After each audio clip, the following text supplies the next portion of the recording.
نسلم ونصلي على نبي الرحمة محمد عبد الله ورسول رب العالمين. أما بعد فأعوذ بالله من الشيطان الرجيم.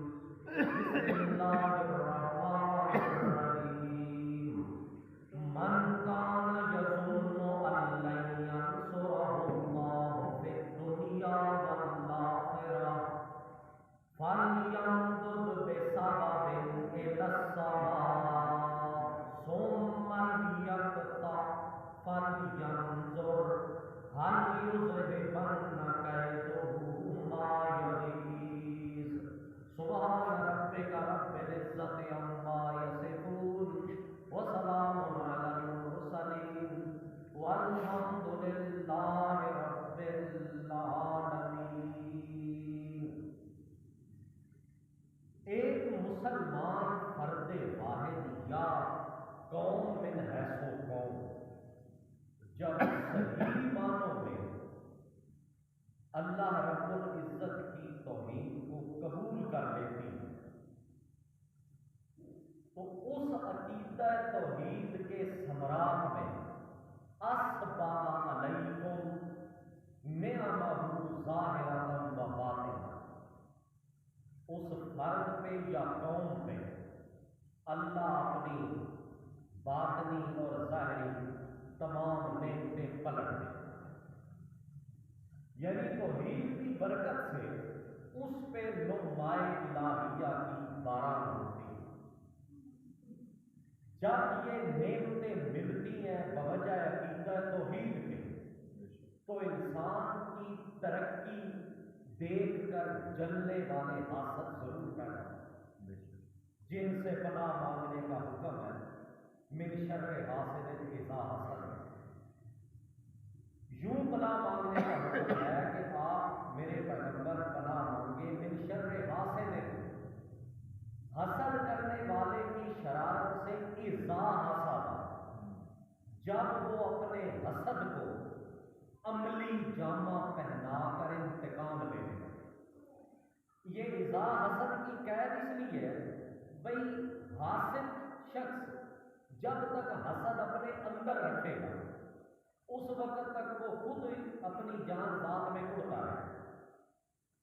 حاسد کا حسد تب نقصان دیتا ہے جب وہ حسد کی بنیاد پہ اس کے خلاف کوئی نہ کوئی غیبت کرتا ہے، چغلی کرتا ہے، حسد کی وجہ سے اسے زہر دینے کی کوشش کرتا ہے یا حسد میں آ کر اسے قتل تک پہنچتا ہے. یہ عملی اقدام جب وہ کرتا ہے اس وقت آدمی کو اس سے نقصان ضرور ہے.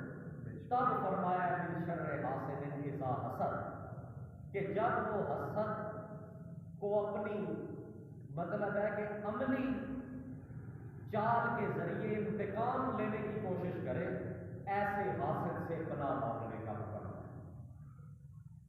یہ حسد جو ہے یہ کیا چیز ہے؟ آدمی جب دوسروں کو دیکھتا ہے کہ وہ زیادہ ہے مجھ سے مال دولت میں، جائیداد و اولاد میں، ذرائع اسباب میں، علم اور حسن میں زیادہ ہے تو اس کے نفس میں خواہش جگہ پکڑتی ہے کہ کسی نہ کسی طرح میں بھی اس کے برابر ہوں. اب تقسیم خدا بندی اور تقدیر الہی کے تحت جب دیکھتا ہے آدمی کہ میں برابر نہیں ہو پا رہا، پھر یہ خواہش جنم لیتی ہے کہ کسی نہ کسی طرح جو نعمتیں ان دوسروں پر ہیں وہ ان سے چھین جائیں اور ضائع ہو جائیں.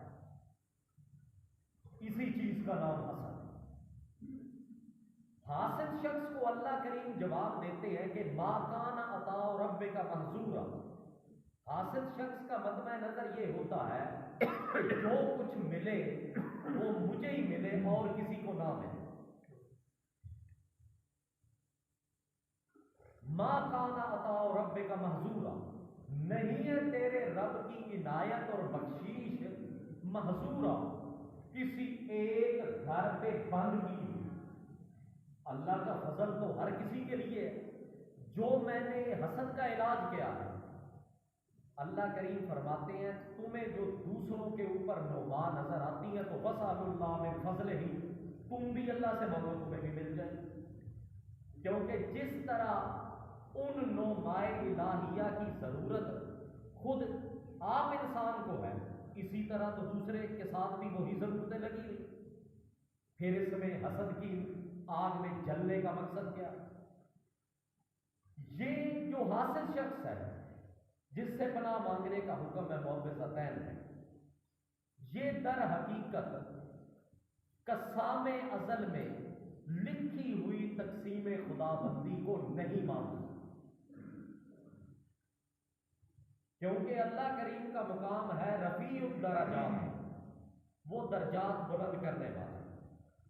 فضل بعضکم علی بعض، اس نے بعض تمہارے کو بعض پہ فضیلت دے رکھی۔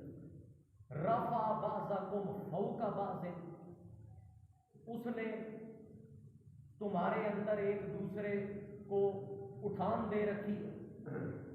مطلب ہے بھئی اللہ نے کسی کو نبی بنایا تو دوسرے کو اس کا اونٹی پابند رکھا، کسی کو بادشاہ بنایا اور دوسرے کو اس کا غلام رعایا بنا کے رکھا، کسی کو مطلب یہ ہے کہ صحت اور تندرستی ہے تو دوسرے کو بیمار رکھا، امیر ایک کو بنایا تو دوسرے کو غریب رکھا ہے، علم کی دولت سے کسی کو نوازا ہے تو دوسرے کو عامی بنا کے اس کی ابتدا کا حکم دیا وغیرہ ہو۔ آدمی کو مال دولت ذرائع اسباب دیے، دوسرے کو اس سے محروم رکھا ہے، کسی کو اللہ نے عزت والی زندگی دی اور دوسرے کو گمنامی کی زندگی کے اندر رکھا۔ یہ چیز کہاں جا کے بات ختم ہوتی ہے؟ یمن علی من یشاء، اللہ جس پہ چاہتا ہے احسان دھرتا ہے۔ یختص برحمتہ من یشاء، اللہ اپنی رحمت کے ساتھ جسے چاہتا ہے خاص کرتا ہے۔ یؤتی الحکمت من یشاء، علم اور حکمت اور دانائی اور بصیرت اللہ جسے چاہتا ہے دیتا ہے۔ نرفع درجات من نشاء، ہم جس کے چاہتے ہیں ہم درجے بلند کرتے ہیں۔ یہ چیز ہم نے کیوں رکھی ہے؟ بسط اللہ رزق لعبادہ، اللہ تو رزق کی فراوانی تمام پہ کر سکتا تھا، مگر جعلنا بعضکم لبعض فتنۃ اتصبرون، جعلتے ہیں سب کچھ قرآن پاک میں لکھا ہوا ہے، جعلنا بعضکم لبعض فتنۃ، بنایا ہے ہم نے بعض تمہارے کو بعض کے ذریعے آزمائش کا ذریعہ۔ اتصبرون، دیکھنا ہم یہ چاہتے ہیں کہ قسام ازل میں ہم نے جو تقدیر لکھ کے زمین پہ وقوع پذیر کی ہے، آنے اپنے وقت میں آنے والا ہر بندہ اتصبرون، کیا اللہ کی تقسیم کے اوپر اپنے آپ کو روک کے رہتا ہے یا نہیں رہتا؟ اب جو خدا کا بندہ ہوگا وہ اللہ کی تقسیم پہ مطمئن ہوتا ہوا کسی کے اوپر حسد کی شیطانی آگ میں نہیں چلے۔ یہ مرض بڑی عجیب ہے۔ نبی علیہ السلام نے فرمایا ایاکم والحسد فإن الحسد یأکل الحسنات کما تأکل النار الحطب، حسد سے تم بچو کیونکہ یہ حسد یأکل الحسنات، یہ نیکیاں تباہ کرتا ہے، کما تأکل النار الحطب، جس طرح آگ لکڑیوں کو جلا کے راکھ بنا ڈالتی ہے، کسی کام کی نہیں ہے، اسی طرح یہ حسد کے ذریعے جس طرح شرک اور کفر کے ذریعے بندے کے اعمال حبط اور ضائع ہوتے ہیں، یأکل الحسنات، یہ حسد بندے کی نیکیاں تباہ کر گیا، عمل ضائع۔ نیکیاں اور عمل جس طرح مشرک کے ضائع ہوتے ہیں، پہلی ہی اخیر پہ چل کے پتہ لگے گا کہ حکم کے اندر برابر ہے۔ اسی وجہ سے نبی علیہ السلام نے فرمایا، مزید فرمایا، داء الامم قبلکم الحسد ہی الہالکہ تہلک الدین، داء الامم قبلکم الحسد، تم سے پچھلی قوموں کی ہلاکت اور تباہی کی مرکزی اور بنیادی وجہ الحسد، حسد تھا۔ پیغمبروں پہ حسد کیا ہو؟ ہیل حالک، یہ ایسی ہلاکت میں تمہیں دے گا کہ تہلک الدین، جس طرح نبی علیہ السلام کے زمانے میں بھی تھا اس طرح سے نبی علیہ السلام نے فرمایا اگر ایک بندہ دوسرے کے سر پہ اس طرح چلائے تو ایک بال بھی اس کے سر پہ نہیں بچے گا، اتنے بڑے بالوں۔ اسی طرح تہلک الدین، یہ حسد دین کو اس طرح کی طرح یوں مونڈ دیتا ہے کہ جس طرح اس طرح سر پہ چلے تو بال نہیں بچتا، اسی طرح یہ حسد دین کے اندر داخل ہو تو دین کے پلے کچھ بھی نہیں بچتا۔ اتنی بڑی بڑی بات۔ مقصد یہ ہے بھائی یہ جو حسد کا مرض ہے، اب حسد کی آگ کے اندر جو کھڑکے تھے مکے والے، انہوں نے کیا کہا؟ اَأُنزِلَ عَلَيْهِ الذِّكْرُ مِن بَيْنِنَا، کیا ڈال دی گئی ہے الذکر، ساری کی ساری نصیحت، علیہ، اسی ایک کے اوپر، من بیننا، ہم تمام کو چھوڑ کر اسی ایک کے اوپر ہی اللہ نے وہی بھیج دی ہے۔ جنہیں تارکو آتے ہیں بس تو ایسے بندے چکلنا مسلمان ہے، باقی سارے کافر۔ یہ تعجب کی بات نہیں جناب، پیغمبروں کو کہنا بھی تعجب کی بات، کہنے والوں نے یہ کہا ہے اجعل الآلہۃ الہا واحد، سارے معبودوں کو چھوڑ کے اس محمد پاک نے صرف ایک ہی معبود بنا لیا۔ کہنے والوں نے یہ ایک والا بول تو خدا کے متعلق نہیں کہا۔ آپ کو کیا تعجب ہے اگر کوئی آدمی کہہ دے کہ تو کی کل نہیں مسلمان؟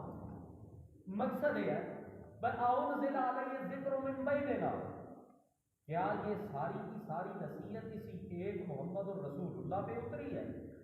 لولا نزل هذا القرآن على رجل من القريتين عظیم، یہ مکے والوں کا بیانیہ یہودیوں کا نقل پھر اکٹھا نتیجہ اللہ کریم نکالتے۔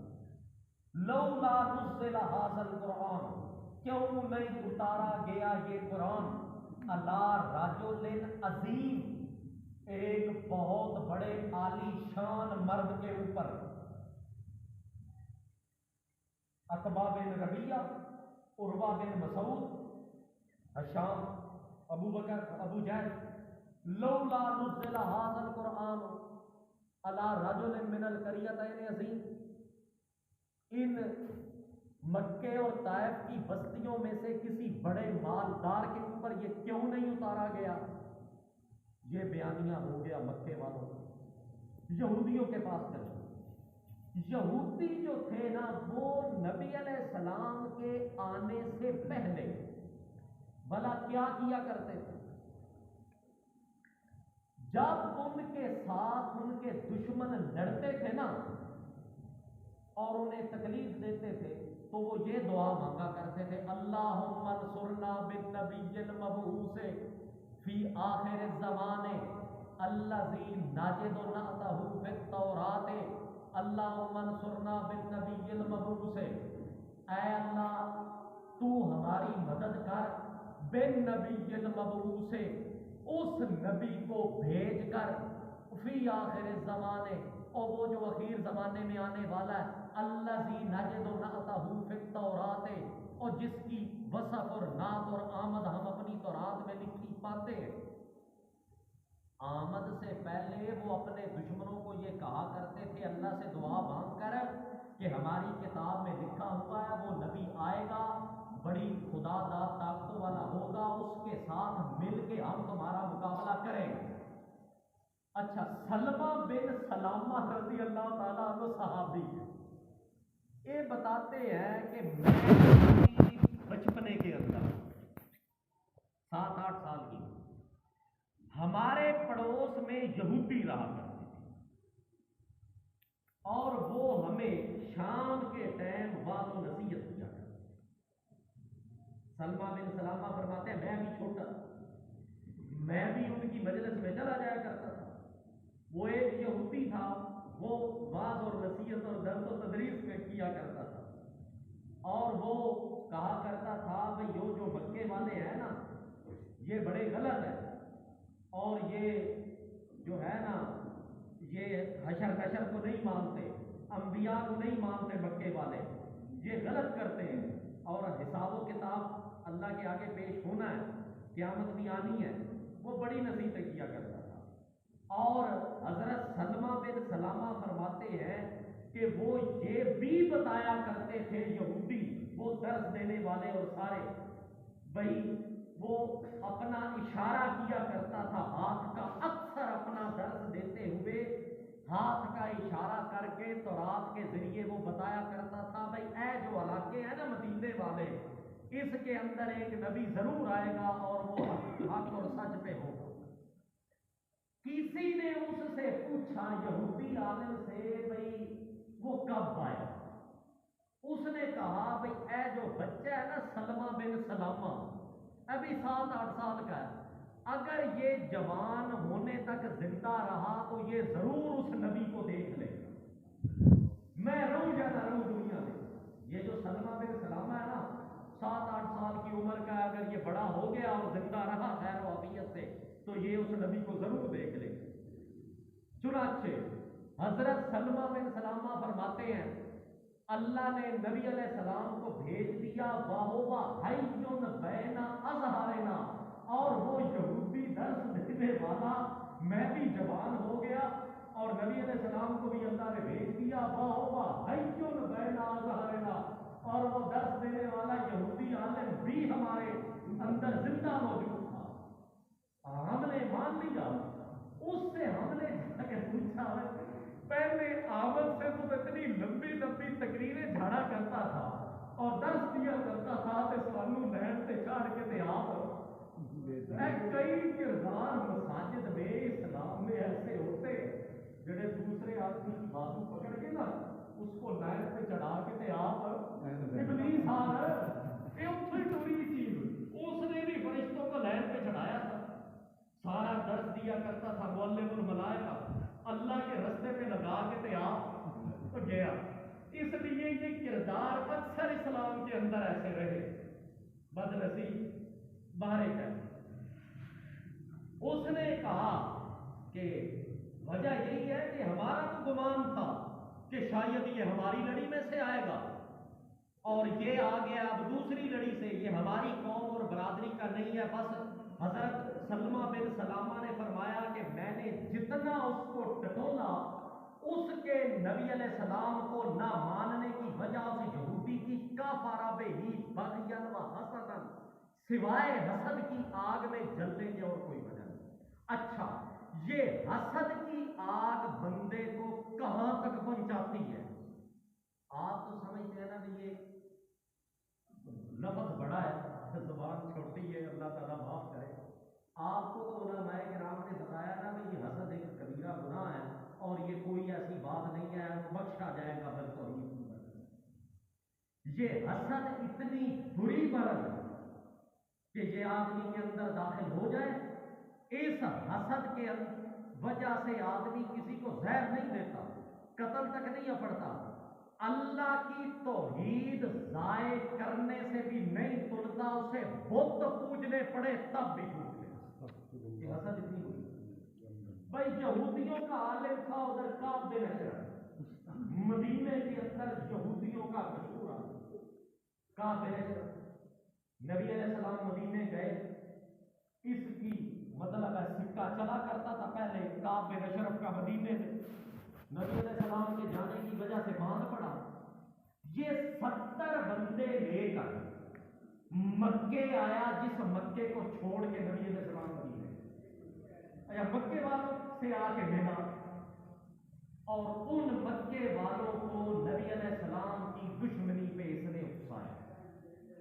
اچھا، اب یہ دو کافروں کی بات ہے، مسلمانوں کی وجہ، اور مکے والے سے کہنے لگے بھائی سانو تیرے اتنے اعتبار، چکما دے کے کل تو سانو دھوکہ دے جاوے، انج اسی تیرے ہتھے نہیں چڑھنا، تم پہلے ہمیں اعتماد اور اعتبار دلاؤ کہ واقعی تم محمد پاک کی دشمنی کے معاملے میں ہمارے ساتھ ہو، اعتبار۔ اور یہودیوں کے عالم اور کعب بن اشرف نے پوچھا بھائی کیسا اعتبار دلاؤ؟ اس نے کہا بھائی دو کام کرے، تب ہم تمہارے ساتھ محمد پاک کے خلاف ہو۔ ایک کام تو یہ ہے بھائی تم یہ بتاؤ کہ ہم زیادہ ہدایت پر ہیں یا محمد رسول اللہ والے وہ زیادہ ہدایت پر ہیں؟ کعب بن اشرف نے کہا کہ تم کیا کہتے اور وہ کیا کہتے؟ مکے والوں نے بتایا بھائی وہ نبی علیہ السلام فرماتے ہیں بھائی ایک اللہ کی بندگی کرو اور کسی کو اس کے ساتھ شریک کرو۔ ہم کہتے ہیں کہ فقراء اور مساکین کو کھانا دو، مہمان نوازی کرو، حاجیوں کے لیے سبیلوں کا انتظام کرو، بیت اللہ کی صفائی ستھرائی رکھو، گردنیں آزاد کرو، قیدی چھڑواؤ۔ ہمارا کعب بن اشرف سوچ کر کہنے لگا کہ تم زیادہ ہے۔ اچھا ایک کا پہلا اعتبار پورا، دوسری شرط بڑی عجیب۔ آپ کو پتا ہے کہ جو یہودی ہیں اصل کے لحاظ سے تو یہ دین توحید پر تھے، بعد میں انہوں نے اگر شرک کیا بھی ہے تب بھی یہودیوں کے مذہب میں بتوں والا شرک کوئی نہیں۔ کانو یتخذون قبور انبیائہم مساجدا، نبی علیہ السلام نے فرمایا یہودیوں میں جو شرک آیا وہ صرف انبیاء کی قبروں کو سجدہ کرنے کا آیا ہے، اس کے علاوہ سورج چاند ستارے یا بتوں کو سجدہ کرنا یہودیوں کے مطلب۔ اچھا اب وہ مکے والے کہنے لگے بھائی ہمیں تمہارے اوپر اعتبار تب آئے گا جب تم ہمارے بتوں کو بوسہ بھی دو اور سجدہ بھی، ہم تب مانیں گے بھائی۔ اور ساکھا ایک کڑا کام 70 بندے اس نے لیے، بت خانے چلا گیا، سارے بتوں کو سارے 70 بندے ہاتھ لگاتے آئے اور چومتے آئے، اس لیے۔ اور اخیر میں یہودی جو انبیاء کو ماننے والے اور جو کتابوں کو ماننے والے، فرشتوں کو ماننے والے، پیغمبروں کو ماننے والے، اللہ کی توحید کو ماننے والے، انہوں نے مکے والوں کے ایمان پہ ان کے بتوں کو سجدہ کر ڈالا۔ اللہ کریم فرمایا میرے پیغمبر یؤمنون، آیت قدر یؤمنون بالجبت والطاغوت ویقولون للذین کفروا ہؤلاء اہدی من الذین آمنوا سبیلا۔ یہ یؤمنون بالجبت والطاغوت، یہ جو یہودی ہیں باوجود پیغمبروں اور کتابوں کو ماننے والے، یؤمنون بالجبت والطاغوت، انہوں نے میرے پیغمبر ہر بت اور طاغوت کو پر انہوں نے ایمان قبول اب کر لیا، اور بت کو سجدہ۔ یؤمنون بالجبت والطاغوت، انہوں نے ہر وہ بت جو غیر اللہ کے نام پہ پوجے جانے والا طاغوت سرکش ہے، یہ یہودی انہوں نے ان بتوں کو بھی مان لیا ہے۔ وَيَقُولُونَ لِلَّذِينَ كَفَرُوا، اور یہ یہودی کہتے ہیں مکے والے کافروں کے متعلق کہ ہؤلاء، کہ یہ جو مکے والے کافر ہیں نا، اہدی من الذین آمنوا سبیلا، یہ ایمانداروں سے زیادہ ہدایت والے راستے کے اوپر ہے۔ میرے پیغمبر یہ مطلب ہے کہ مومنوں کو چھوڑ کے کافروں کو زیادہ ہدایت والا کہنا اور ان کا مکے والوں کے بتوں کو پوج ڈالنا، اس کی وجہ اور علت کیا ہے؟ یحسدون الناس علی ما آتاہم اللہ من فضلہ، میں نے جو اپنا فضل مومنوں کو کیا ہے اس فضل کی وجہ سے ان یہودیوں کو آگ یہ لگی ہے کہ انہوں نے مکے والوں کے بتوں کو بھی پوجنا شروع کیا۔ سمجھے کہ بھائی حسد کی آگ میں جل کے یہودیوں کو اپنا خدا کی توحید کا بھی کو پلہ پاس ہے نہیں رہا۔ یوں مسلمانوں کے اوپر حسد کی آگ میں جب بندہ جلتا ہے نا کسی کے اوپر، تو اسے اپنے آپ کی یا عزت کی ہوش فکر نہیں رہتی، وہ اندھا ہو جاتا ہے شیطان کی، اتنی بری بلا ہے۔ اچھا اب یہ مکے والوں کا بیانیہ ہو گیا، یہودیوں کا بھی آپ نے سن لیا۔ اللہ کریم نے ان کو جواب یہ دیا میرے پیغمبر اہم یقسمون رحمت ربک ام عندہم خزائن رحمت ربک العزیز الوہاب فلیرتقوا فی الاسباب۔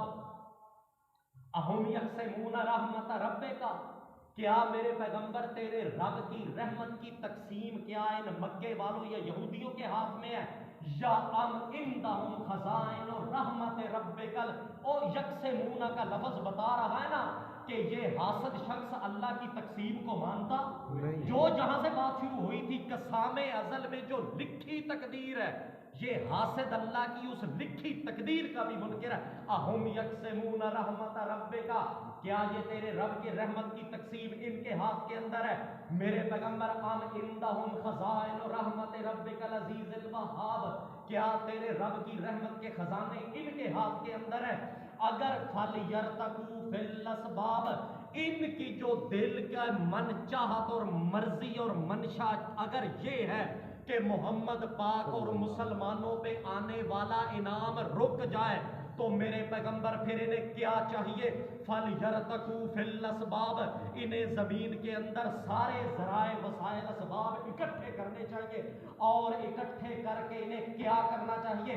حاسد شخص کو اللہ نے یہ جواب دیا، من کان یظن ان لن ینصرہ اللہ فی الدنیا والآخرہ فلیمدد بسبب الی السماء ثم لیقطع فلینظر هل یذهبن کیدہ ما یغیظ۔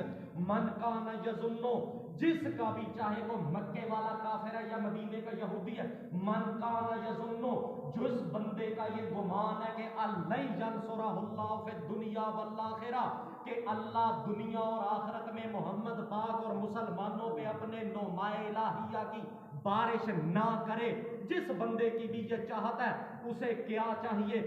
فَلْيَمْدُدْ بِسَبَبٍ إِلَى السَّمَاءِ، اس کام کا، اس کی اس چاہت پوری ہونے کا ایک ہی طریقہ ہے کہ آسمان، فَلْيَمْدُدْ بِسَبَبٍ إِلَى السَّمَاءِ، نعمائے الہیہ کی بارش ہم بیٹھ کے آسمان سے ہی کر رہے ہیں، فَلْيَمْدُدْ بِسَبَبٍ إِلَى السَّمَاءِ، اسے چاہیے کہ یہ رسی لے کے چڑھ آئے آسمان کے اوپر، ثُمَّ لِيَقْطَعْ، پھر آسمانوں کو پھاڑ کے جہاں سے ہم نعمائے الہیہ کی بارش مسلمانوں پہ کر رہے ہیں، فَلْيَقْطَعْ، وہ ہمارے انعام اور امداد اور نوازشات یہ کاٹ کے دیکھ لے، یہ کا فَلْيَنظُرْ، یہ کاٹ ڈالے، فَلْيَنظُرْ، پھر یہ کاٹ کے دیکھے کہ هل یذهبن کیدہ ما یغیظ، کیا اس کی یہ تدبیر ٹھنڈا کرتی ہے ما یغیظ، اس حسد کی آگ کو جس میں یہ جل کے پھڑک رہا ہے۔ میرے پیغمبر یہ تو ہو نہیں سکتا،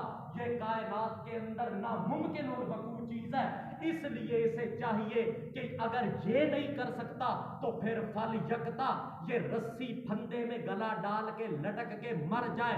اگر کوئی یہ کچھ بھی جتنا بھی حسد کر لے، إِن يُرِدْكَ بِخَيْرٍ فَلَا رَادَّ لِفَضْلِهِ، اللہ اگر کسی پہ مہربانی کرنے پہ آئے، إِن يُرِدْكَ بِخَيْرٍ، اگر اللہ کا ارادہ کسی کو نعمت دینے کا بن جائے تو فَلَا رَادَّ لِفَضْلِهِ، بندہ حسد کی آگ میں جل مرے تب بھی اللہ کے فضل کو روکنے والا نہیں۔ ایک مسلمان جو ہے مرکزی شاہد التوحید و سنہ علامہ احمد سعید رحمۃ اللہ کو ماننے والا، اس کے پاس بیٹھ کے بندہ اگر یہ کہے نا بھئی یار مجھے اللہ نے مقام دیا ہے، نال نال کے چہرے کی کتاب پڑھی آئے، مجھے اللہ نے میرے بیٹے کا رشتہ بڑا اچھا ہو گیا ہے، اور مجھے اللہ نے کاروبار میں برکت دی، جس طرح اس کا چہرہ آم کا درخت ہو نا، سارے آم پلین اور سبز ہوں، اور ایک ٹہنی خشک اس میں، اس کے ساتھ ایک سلبٹے پڑا آم خشک ہو جائے، اس کا چہرہ بھی اسی طرح زرد پیلا ہو جائے۔ اس کا چہرہ متھا بول کے کیا بتا رہا ہے؟ وہی بتا رہا ہے جو سورۃ فتح کی آخری آیت میں لکھا۔ اگر یہ مسلمان تھا تو اسے اس کا بھائی کے اوپر آنے والی نعمت سن کے تو الٹا اسے خوش ہونا چاہیے۔ حسد کی آگ میں کیوں جلائے؟ یہ مرض مسلمانوں کے اندر کوٹ کوٹ کے شیطان نے بھائی۔ مقصد عرض کرنے کا ہے اللہ نے تو اس کا حل بتایا ہے، بھئی اگر میں اور جو نبی علیہ السلام کے حوالہ سے حکم عام ہوگا نا، بھئی کسی کو اگر مطلب خاندان اور برادریوں کے اندر یہ حرام نہیں چلتا، ایک آدمی کا بیٹا پڑھنے لگ پڑے اور اچھا مطلب کوئی اس کو اللہ ترقی دے دے، اور دوسرے نال والے چاچے مامے تائے سارے بیٹھ کے پھڑک جہاں بھی مثالیں آپ بنا لیں، علماء کے اندر آپ دیکھ لیں، انہیں آ رہا ہے۔ مقصد عرض کرنے کا یہ بھائی یہ حاسد شخص کو تو جواب دے بھائی تیرے سے اگر یہ ہو سکتا ہے، اور کہتے نا روک سکتے ہو تو کیا روک لو، اللہ نے بھی آخیا بھائی میں تو نعمتیں بھیج رہا ہوں، فل یکتا، اگر کوئی اس کو کاٹ کے روک سکتا ہے تو آسمانوں پہ آ کے روک کے دیکھ لے، حل یذہبن کیدہ ما یغیظ، کیا اس کی پہلے تو بات یہ کہ کیا وہ یہ کام آنے والا کر سکتا ہے، اور پھر کرنے کے بعد کیا اس کے حسد کی آگ یہ اس طرح ٹھنڈی پڑ سکے گی؟ اس لیے مطلب یہ ہے کہ اللہ کریم نے حاسد شخص کو یہ جواب دیا کہ ما کان عطاء ربک محظورا، اللہ کی عنایت تو کسی ایک بندے کے اوپر کے لیے تو خدا نے یہ کائنات نہیں نہ بنائی، سب کے لیے بنائی ہے۔ وسال اللہ من فضلہ، دوسرے پہ نعمت دیکھ کے جلنے کی بجائے 2 رکعت نماز پڑھ کے اللہ سے بھی اپنے لیے حسد کا علاج یہ۔ کائنات آدھی سے جب سے بنی ہے نا، بندہ ٹوٹل لگائے نا، اگر آدھی کائنات تباہ ہوئی ہے علم کے اوپر حسد۔ علماء نے کر بیڑا گھرک کیا نا حسد چاہ کے، وہ آخدا ہے 1.5 فٹ کی مسیح پا کے بھی میرے کو علم زیادہ، دوسرا کہے گا میرے پاس زیادہ ہے، 4 بوجھے اس کے پیچھے چل پڑیں گے، 5 7 اس کے پیچھے چل پڑیں گے، ٹکراؤ پیدا ہوا ہے کائنات میں۔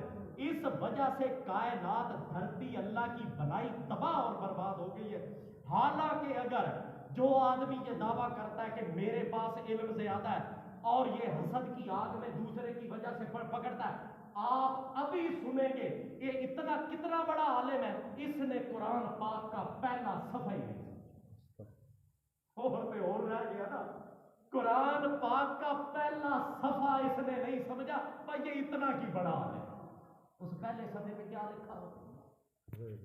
خلق لکم ما فی الارض جمیعا، اللہ نے پوری کائنات پیدا کر دی، جو آسمان زمین اور انسانوں کے نفع رساں اور نقصان دہ ساری چیزیں اللہ نے پیدا کر کے رکھ دی۔ پھر کیا کیا بھائی؟ یہ اصل بات یہاں سے چلی، فرشتوں نے کہا بھائی یہ خلافت زمین والی کن کو ملنی چاہیے؟ ہم فرشتوں کو ملنی چاہیے۔ اور اللہ کریم نے فرمایا بھائی چلو اب یوں کرتے ہیں، تمہارا امتحان دیں، اگر اس امتحان کے اندر تم کامیاب ہو گئے تمہیں مل جائے گی، آدم علیہ السلام کامیاب ہوا تو اسے دے، چلو امتحان کرتے ہیں۔ اور امتحان اللہ نے شعبہ چنا علم کا، چیزیں پیدا کر دی اللہ نے، پیدا کرنے کے بعد علم آدم الاسماء ثم عرضهم على الملائکۃ فقال انبئونی باسماء هؤلاء ان کنتم صادقین۔ علم آدم الاسماء کلها، پوری چیزوں کے نام اللہ نے آدم علیہ السلام کو بتا دیے کہ یہ آسمان ہے، یہ زمین ہے، یہ نمک ہے، یہ مرچ ہے، یہ میٹھا ہے، یہ فلاں چیز ہے، یہ غلہ ہے، یہ گندم ہے، یہ اجناس ہیں، یہ والی چیزیں تیرے لیے نفع رساں ہیں، یہ والی چیزیں تیرے لیے نقصان دہ ہیں۔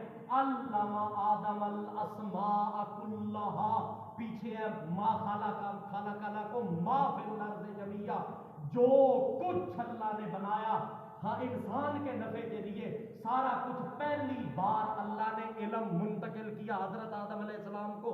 ثم عرضهم علی الملائکہ، پھر اللہ نے فرشتوں کے اوپر وہ چیزیں پیش کی، بھئی انبئونی باسماء ہؤلاء، ان چیزوں کے نام مجھے بتاؤ، ان کنتم صادقین، اگر تم خلافت لینا چاہتے ہو زمین کی تو ان چیزوں کے نام بتاؤ۔ جب دیکھا نا او فرشتے خاموش، اللہ نے حضرت آدم علیہ السلام کو اشارہ کیا، ایک ایک چیز کی گردان پڑھتے جا رہے تھے حضرت آدم علیہ السلام۔